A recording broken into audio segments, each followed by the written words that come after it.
So you have open defiance of God, 10 Commandments type stuff. I just want to commit adultery. I just love stealing. I love lying.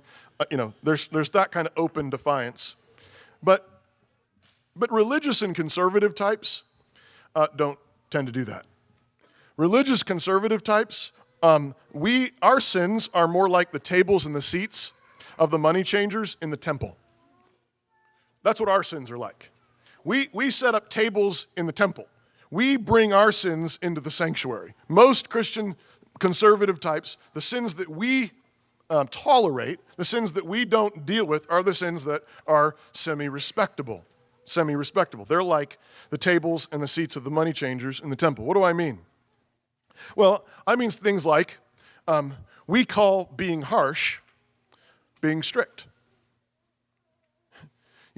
You say, well, sometimes I have to yell at the kids or they won't obey. Sometimes I have to. And, sometimes God's pretty upset in the Bible, so I'm just imitating God. And you call your harshness, your loss of temper, you call that being strict. And you put a little Bible verse by it. Because God is angry with the wicked every day, so sometimes I'm angry with my kids every day. No, he's angry in a perfect way. If you've lost your temper, you've lost self-control.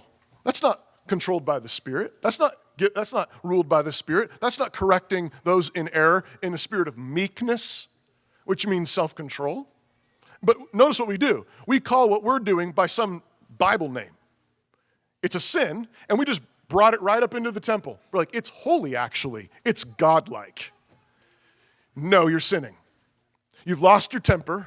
You are sinning against your children. You're sinning against your family. Or, I'll go to the other side of the room now. A bunch of you are like, yeah, that's why I'm so laid back. Yeah, and you call it being laid back, and God calls it laziness. God calls it cowardice. Right? Yes, God's mercy endures forever, but God in his mercy doesn't leave us in our sin. He corrects us because he loves us, right? But you see how we do this. Maybe you call your critical spirit just being discerning. There in your head, you just sort of like shot somebody with a machine gun, all the things that they're wrong with them. And you have a little tinge of guilt, but you're like, no, but it's important to be a son of Issachar, to discern the times.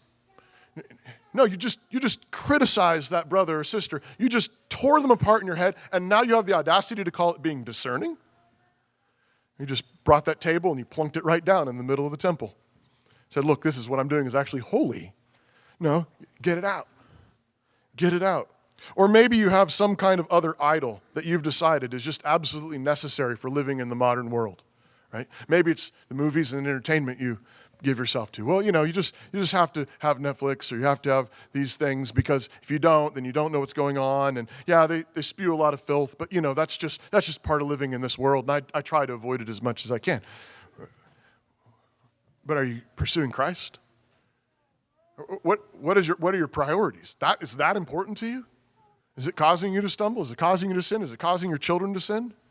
Get it out. Tear it off. Get rid of it. Or maybe it's your obsession with politics. You say, but if I don't keep up with the politics, you need to know what time it is, right? You need to know what time it is. They're taking over our world. They're taking over our land, and you've got to keep up with it. You've got to keep up with it because they're taking over. Okay? All right. Okay, maybe they are. What's your priority, though? Right? Are you pursuing the Lord with that kind of eagerness? If they're taking over, then you need to get on your knees and you need to pray to the Father.